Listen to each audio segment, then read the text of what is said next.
up all the time. I'm not as good at talking as Donald, though, so I don't think that'll be very long. Hi, I'm Maddie. Actually, I'm Maddie Smith now. Got a new name. That's quite exciting. And this is my story. My story, in many ways, is very simple, but in every way extraordinary. I grew up in a Christian home with that lady. That's my mum. Different places you never Oh notice. yeah, she's beside me here. Anna. Anna. I grew up in a Christian home where I saw Jesus in how we did life, how we went to church, and how our home was. And so I've always known Jesus. When you say, when did you become a Christian? I can't really tell you when. I just, from a very, very young age, always knew who Jesus was. And I always knew that he died on the cross. And when I first came to Niddrie and, oh, there's Granny. When I first came to Niddrie, and still now, I always used to think about if I ever had to tell my testimony, that people would find it quite funny. And the fact that my testimony starts with me stealing. I was a thief at the grand age of 4. We lived in Uist at the time, which is a small island, and the church was in a community centre. And I stole probably about this size, tiny little thing of princess stickers. So it always made me laugh when I came to Niddrie and people were talking about drug addiction and being in gangs and stuff. But God started my story with a little thing of princess stickers. So I stole those stickers when I was 4. And they came with me. We moved quite a lot. Dad was a policeman before he went to the police, before he became a minister, sorry. So I took them from Uist and they came with me to Edinburgh. And then it wasn't until we moved again to Fort William, where Dad was a minister, that I was so aware of the conviction of sin through these stickers. And I remember one night just being utterly convinced that Jesus hated me, and that I was going to hell, and that I was completely awful. And I remember sobbing on my top bunk, and Mum lovingly came up and explained that yes, he hates my sin, but he does not hate me. And I think that was the first kind of glimpse. I would have been, I think, about 8 and 9. I don't really know how old I was. I knew Jesus, I knew God, I knew who created the world, but I think it was the first time that it became personal to me. And that was the first time that I saw that I was a sinner, and I needed to be saved. And then it wasn't actually until a couple of years later, I think I was around about 11, where I asked Jesus into my heart personally. I asked him to forgive my many, many sins, not just the princess stickers. And I made what we call a profession of faith when I was about 11. And we're talking today that since then there are so many different seasons in life.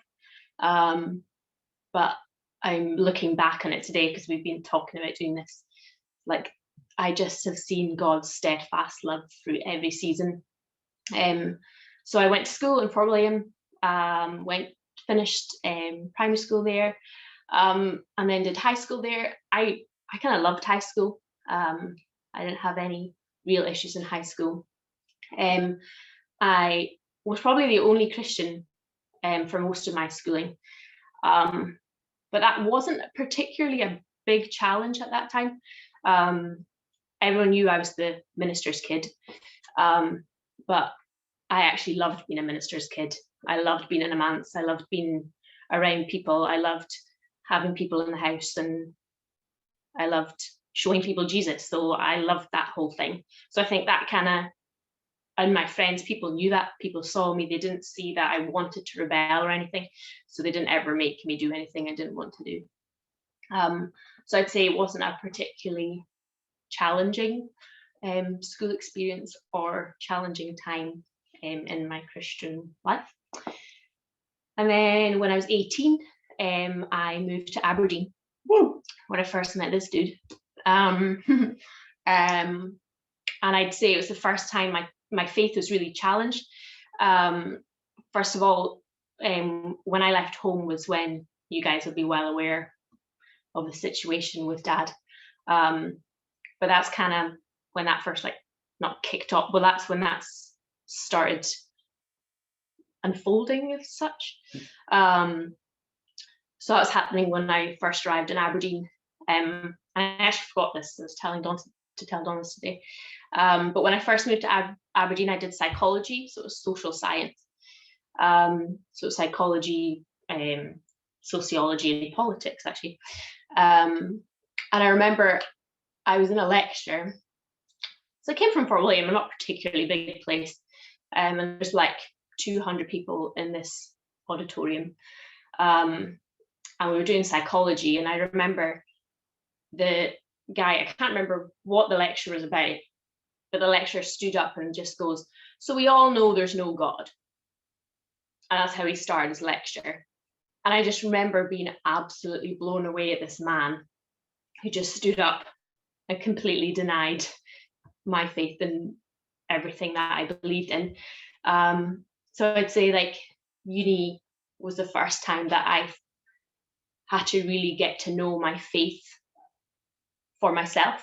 I think growing up, I saw Jesus in how mum and dad looked after people, and how my family was different to other families because we helped other people, and that I got to be with very wise people that knew so much more about Jesus and all of that. But then the combination of uni, not everybody believed, because I was definitely surrounded by Christians and Christian culture. So to go to uni and somebody say that's a whole load of nonsense. And then the combination on the other side of that, our family fell apart, basically. Like, we lost everything basically that I loved in Fort William and in the church. And to have somebody that, this is when I get emotional, sorry, to have somebody that taught you so much that about what you know about Jesus, to deny that is a big thing. Because that was one of the hardest parts for what happened with Dad, for me, when he denied Jesus. Because I knew that Jesus had mum and that Jesus could look after mum, but the fact that he denied Jesus was the biggest struggle for me. So yeah, that was uni, but uni also had some real highs. I went to a great church, and I was surrounded by, in particular, some really godly women that didn't necessarily know a lot about what was going on in home life, but they just point me to Jesus and taught me so much. And then finished uni, started doing nursing. I changed my degree a year in, and then did nursing. Kind of loved it. Like, yeah, it was what it was, and I enjoyed my placements and everything. And then God's timing work was just amazing, and myself and mum kind of met in Edinburgh, and the timing of that was amazing. I got to move in with her. God provided a job, and a great church that I loved very quickly, which was such a blessing. And yeah, then got to know this guy more, which was privilege. And yeah, and then even since arriving here, we've had, I like those seasons of real joy. Like, I've got to meet my husband here, but also real hardship. Donald will talk a bit about his depression, and got to learn a lot about forgiveness and the joy that is having Dad back in our lives. So yeah, I think that's kind of my story, is like there's times of real hardships and times of real joy. But through that, I've seen God's steady hand of steadfast love,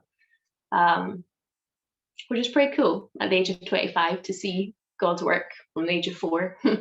And yeah, and here I am.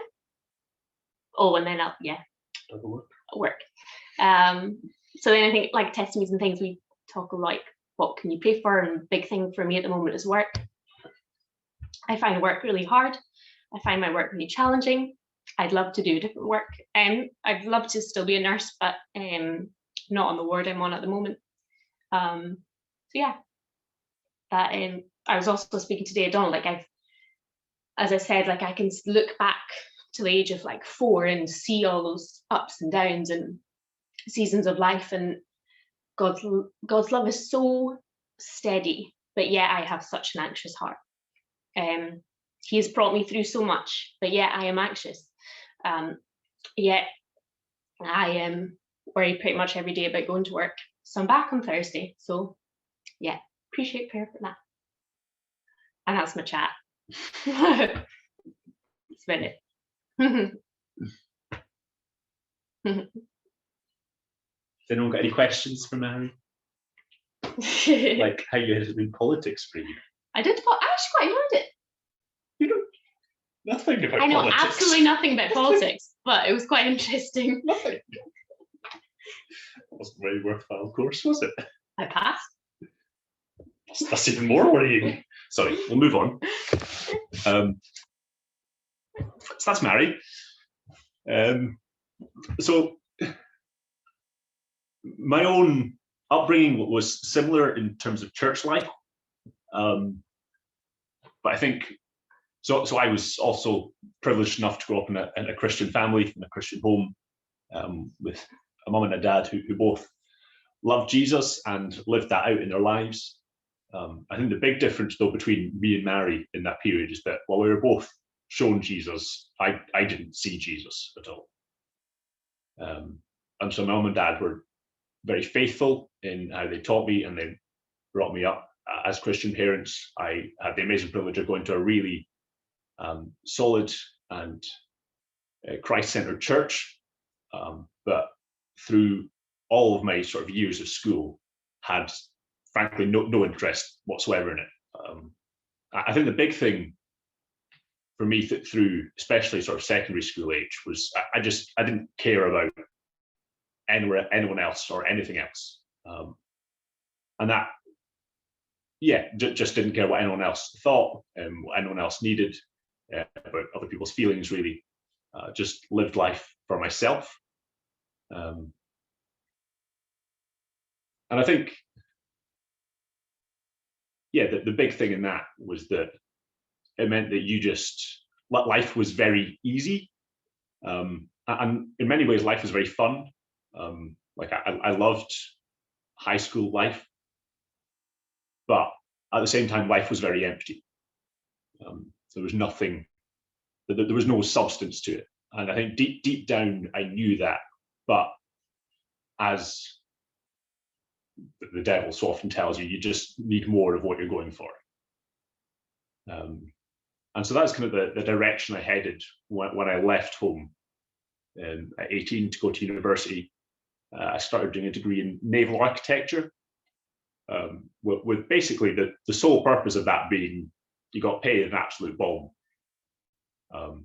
And you really did. Like I got an internship before it even started, that paid far more than basically even any of my friends are earning now, having already graduated. But the money in it was just outrageous. And my desire in that was always just to be able to sort of go and live the good life. Like I looked forward to being retired so that I could just go and do what I wanted, and not worry about anything else. But in a way, it's amazing when you look back and you see how God even worked through that and through my selfishness. And like I was saying, I was sort of really blessed in many ways with this job at such a young age, which meant for my age I had so much money, and being a student had so much free time. And the consequence of that was I basically at 18, 19 got to go and live the life that I thought I always wanted to live. I just went traveling all over the place. I'd like every weekend I'd basically go somewhere else in Europe, just to go and watch sport or see places I thought would be cool. Sort of, just ate whatever I wanted, lived however I wanted to live. And it was the life I thought I always wanted. And I got it so early and realized that it left me so empty. And up until that point in life, I had a lot of sort of confidence in myself. Maybe I probably still do have quite a lot of confidence in myself. Different point. But I thought I was okay in myself. I thought I could get my own way through life. And when at that point I sort of got what I thought is everything I wanted and realized how miserable I was, I basically just had this inner crisis that maybe I wasn't perfect. Maybe there was something wrong with me. And there is, believe it or not. And I just really sort of mentally fell apart. And that was the first kind of bout of serious depression I fell into. There's been a few since then. But that one, you can sort of, well, it certainly seemed at the time to a very worldly foundation. And it just absolutely crippled me. And the only thing I knew to turn to was church, because that's sort of what I'd grown up in. And I knew there was sort of a community there of people who loved each other and looked out for each other. And so I just started going along to the church, a church near where I lived in Glasgow at the time. It was a place I didn't really know anyone, but I basically just wanted to find out if there was hope in life. And that is where Jesus sort of revealed himself to me. And sort of so much that I think I'd been taught all of a sudden became clear in my mind. And I understood the gospel for what it was. I understood my sin for what it was. I understood my need for a savior. All things which had been sort of been thrown at me for years and years and years, but I'd never taken any heed of. God just finally sort of lifted the cloud from my eyes, and I saw I saw my disgustingness for what it was, and I saw his beauty for what it is. And so that was when, at the age of 19, that I gave my life to Jesus. And at that time, I was still kind of in the midst of that phase of depression. And becoming a Christian, giving my life to Jesus, didn't change that instantly. The next few months, I mean, the whole thing was probably over the period of a year, were a real struggle. I ended up having to go home for a few months again. At the end of it, I think a combination of the depression and becoming a Christian meant I gave up what I was doing at uni, because, as I said earlier, my motivations for that were all very world-centered. I had no real desire to be doing what I was doing. I honestly couldn't see myself serving God well in that line of work. So I ended up leaving uni, moved back home for a few months. I think that the big thing since coming to Christ, that when I look back, I see how amazingly God has looked after me when I failed to look after myself, or been unable to look after myself, whether that's in the midst of depression or in my total lack of planning for anything. God has always been there and always looked after me and always just cared for me so well, like far better than I could have if I'd planned anything. Not saying you shouldn't plan anything, you should plan things, but I didn't plan anything and God took care of it for me. So I spent, after finally sort of getting out at this point, just after I turned 20, I'd just been working part-time somewhere at home, just trying to get back on my feet. And then a friend of my mum, who lived in London, spoke to her minister, and somehow he ended up just contacting me and saying, do you want to come and work for the church for 2 years? I'd never met the guy or heard the guy. I knew my mum's friend, but that was it. I didn't really know anyone else in London. But I just sort of thought, why not? And so just went. I was saying this to Mary earlier, absolutely panicked when I first moved down, because I went down in my hoodie and shorts. It was mid-September. I thought, might be a bit chilly. It was 35 degrees. And I was like, genuinely, I was like, I shouldn't have moved south. This was a terrible mistake. He doesn't do heat well. I don't do heat well at all. I was going to say it got a bit cooler, but London is miserably hot. Don't go if you don't like the heat. That's a side point. So the 2 years there, I was, sort of doing an internship at a church in West London. Very different culturally. I was sort of amazed. You think you're moving within the same country, how different can it be? I think that is, well, not London for you. It's just so multicultural. And I was actually living in a place slightly outside from where the church was. There was 95% Asian, and I think sort of 90% Sikh. And so this was just a total like culture shock for me. The curries were good, but everything else was surprising and different. And that was in many ways challenging.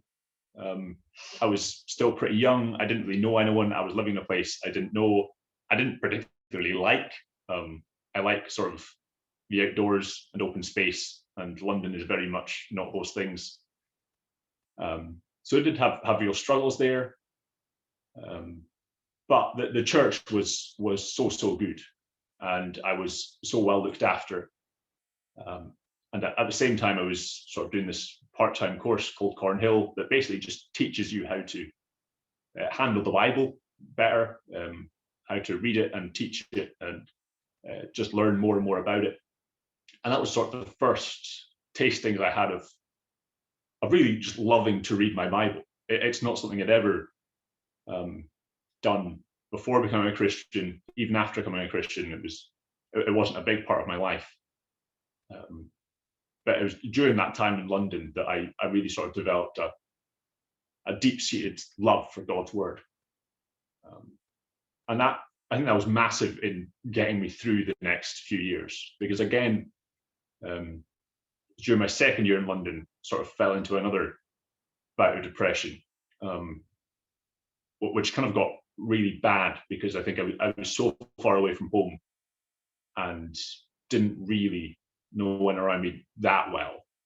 That I sort of just tried to keep things hidden for as long as I possibly could, thinking it would just go away, and it just got worse and worse and worse. So that was probably the darkest period of my life, to be honest. But things sort of finally came to a head. Ended up moving home for another month before going back down to London and moving in with this wonderful old couple, Peter and Sue, absolute legends.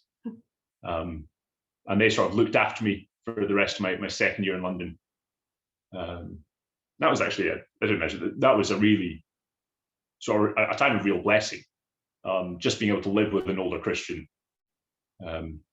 just chatting with them day in, day out about all that they've lived and experienced through, was, I think you just, again, appreciated so much how God works through people's lives. And you just have a greater appreciation for the scope of his work and the majesty of his work in all that he does. So when I kind of got to the end of those 2 years in London, I'd struggled a lot with it. I didn't particularly like it, but I'd grown a lot through it. That's so often the case, isn't it? That you grow in the hard times.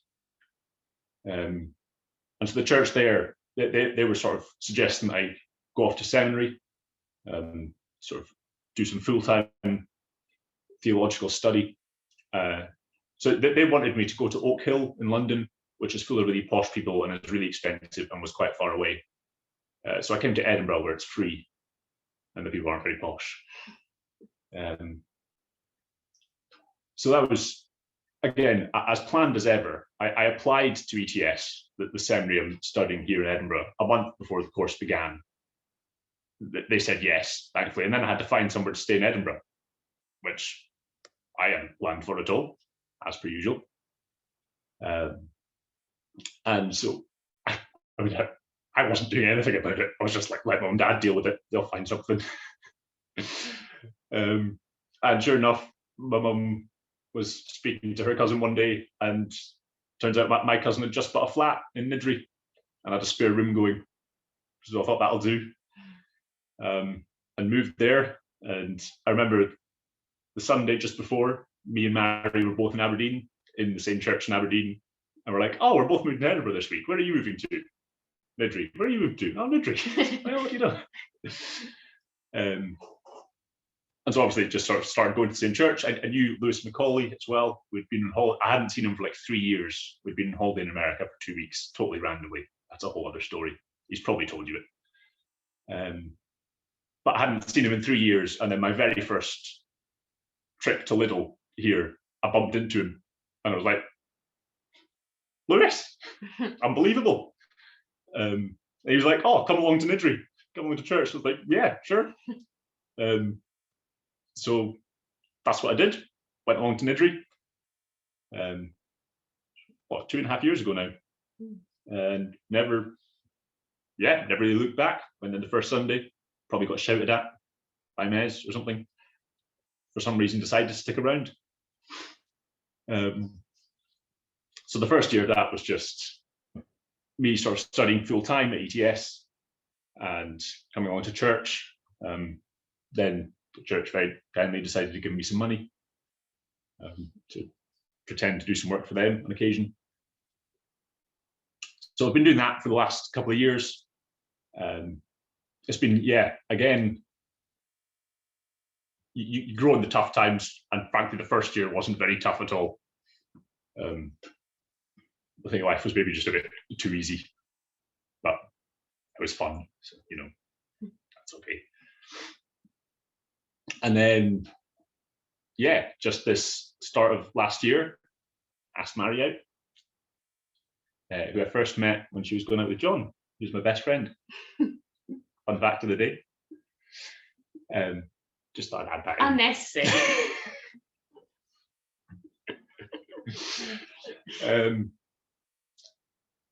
Where was it? You've lost your train of thought now. I've lost my train of thought, honestly, my brother mentioned this at the wedding. I never had any intentions of getting married at all. I was quite content on my own. Like, the single life was good, but the married life is better. Oh, saved myself there, didn't I? That could have been a long night.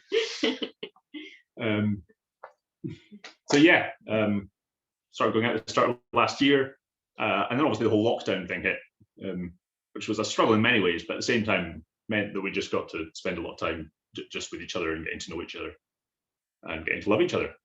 And so got married 2 weeks ago. In the midst of all that, I had my third depression episode, which Mary got to see all the ins and outs of. And it's amazing how, I think what you really see in it, because in the past, I'd always sort of attributed it to something else. Like there was some outside factor. There was something that caused it. But this time, I sort of realized it for what it was, to be honest, just a straight up, illness, attack from the devil. And I think what I learned most of all this time through it was how reliant we are on God's goodness and God's mercies each and every day. Because when I get up in the morning and you're feeling all right about yourself, you just take it for granted. You don't think, the fact that I'm not wanting to kill myself today is a gift from God.